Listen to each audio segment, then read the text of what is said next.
Eu sou Hildegard Schneider e líder de Worldwide Wings.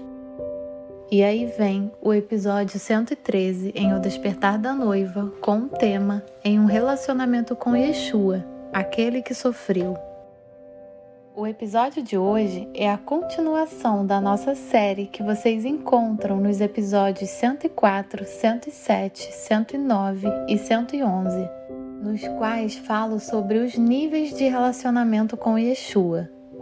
Hoje quero contar um pouco sobre como conheci Yeshua, aquele que sofreu, em minha vida. Claro, houve diferentes níveis de sofrimento na vida de Yeshua, e este também é o caso do corpo de Yeshua, de uma perspectiva global. Estou falando aqui apenas da minha experiência subjetiva, que inclui bastante sofrimento para mim. Estou plenamente ciente, como você pode imaginar, que a tortura e o martírio por amor ao seu nome representam um nível de sofrimento diferente do que o que eu experimentei. O centurião romano disse na face do crucificado: verdadeiramente, este homem era justo. Lucas 23:47. Assim, aqueles que seguem Yeshua participam do sofrimento de seu destino em nome da justiça. A experiência da igreja primitiva se reflete em muitas passagens da Bíblia. Bem-aventurados os que sofrem perseguição por causa da justiça. Bem-aventurados sois vós quando vos insultarem e perseguirem e, mentindo, disserem todo mal contra vós por minha causa. Mateus 5, 10, 11. Paulo também escreve: graça e paz a vós outros, da parte de Elohim, nosso Pai, e do Senhor Yeshua HaMashiach. Sempre dou graças a Elohim por vós, pela graça de Elohim que vos foi concedida por ele em Yeshua. Pois em tudo fostes enriquecidos nele, em toda a palavra e em todo o conhecimento. 1 Coríntios 1, 3, 5. Watchmeni escreveu muito sobre sofrimento e quebrantamento em seu livro Ready to Disciple. O sofrimento despedaça. O homem exterior está despedaçado, como Watchmeni descreve. Ele cita o versículo: chegou próximo dele uma mulher portando um frasco de alabastro, repleto de perfume caríssimo, e lhe derramou sobre a cabeça, enquanto ele estava reclinado à mesa. Mateus 26, 7. Em um vaso de barro, assim escreve Watchmeni, nosso tesouro está escondido, mas quem pode vê-lo se o vaso de barro não estiver quebrado? Portanto, o Senhor quebrará o vaso de barro, abrirá o vaso de alabastro, abrirá para que o perfume encha a casa. João 12, 13. O quebrantamento é o caminho da bênção, doçura e fecundidade, mas também é um caminho salpicado de sangue, com sangue de muitas feridas. Deus, continua Watchmeni, determina a duração do quebrantamento. Para alguns, o Senhor o realiza em poucos anos. Para outros, evidentemente, não é concluído mesmo depois de 10 ou 20 anos. Deus está constantemente trabalhando em nós. Anos de sofrimento, provações e obstáculos. Todos nós temos nossa própria vontade, querendo fazer as coisas do nosso jeito. Então, Yahvé permite circunstâncias em nossas vidas que nos quebrantam. A questão então é: o que fazemos? Estamos nos tornando um com sua vontade, curvando-nos sob sua mão poderosa e nos aproximando cada vez mais dele, apesar de todas as circunstâncias? Ou nos afastamos dele e questionamos o sofrimento? Como mencionado, existe uma série de circunstâncias que nos quebrantam, mas principalmente há uma grande ruptura de um evento que ocorre mais cedo ou mais tarde em nossa vida. Um grande quebrantamento em minha vida foi o diagnóstico da gravidez do meu 5º filho de que ele seria deficiente. Não foi apenas o conhecimento da deficiência que me quebrantou, mas todas as circunstâncias durante a gravidez. Todos queriam que eu abortasse o bebê dentro de mim, exceto o médico-chefe de ginecologia da época, que é crente e também morava no meu bairro. Ele foi o único que me apoiou no parto e me ajudou.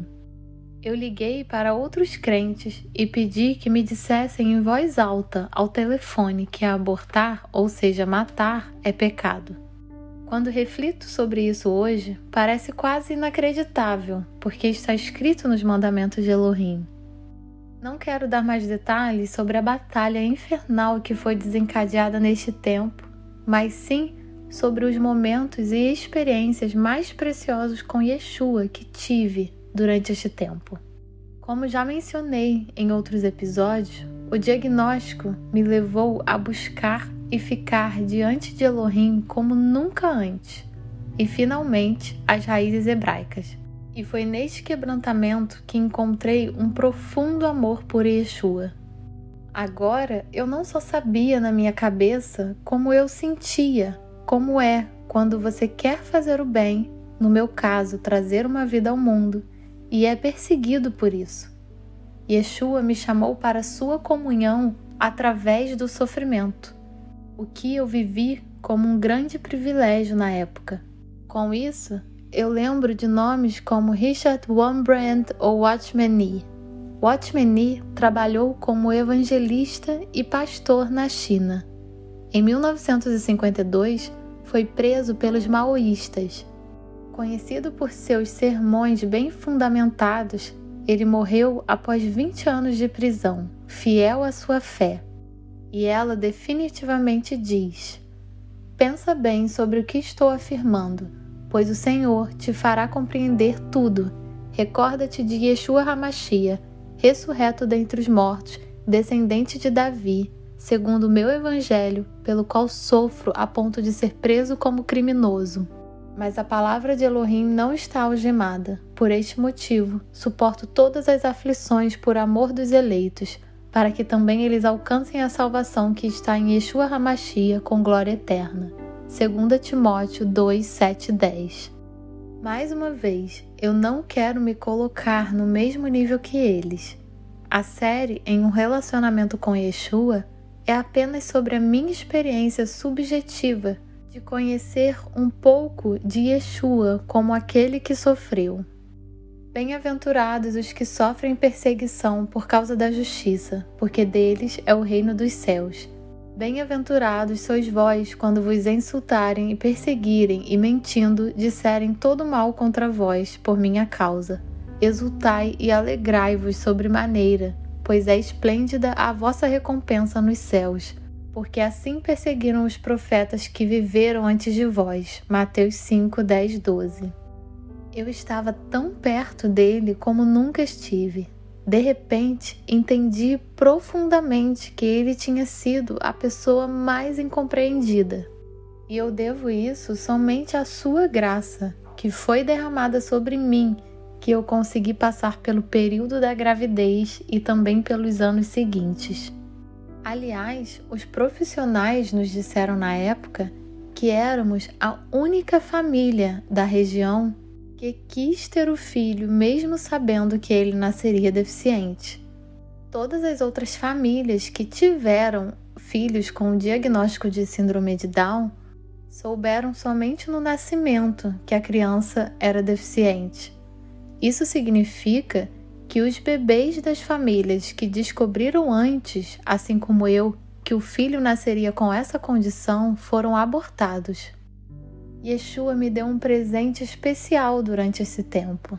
Apesar de todo o estresse e todo o sofrimento e toda a destruição, eu tinha uma alegria irreprimível dentro de mim, provocada pelo Ruach HaKodesh. Eu experimentei que a alegria do Senhor é a vossa força. Neemias 8:10. A alegria era tão visível que até mesmo os de fora notaram e começaram a falar sobre isso. Gostaria de abordar outra declaração de Richard Wurmbrand. Bem-aventurados sois vós quando vos insultarem e perseguirem, e mentindo, disserem todo mal contra vós por minha causa.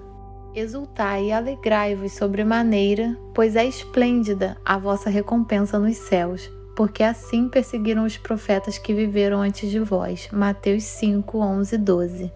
Richard Wurmbrand enfatiza em seu texto que esta não é uma sugestão de Yeshua, mas sim uma ordem. E que melhor maneira de mostrar sua grande alegria do que celebrando.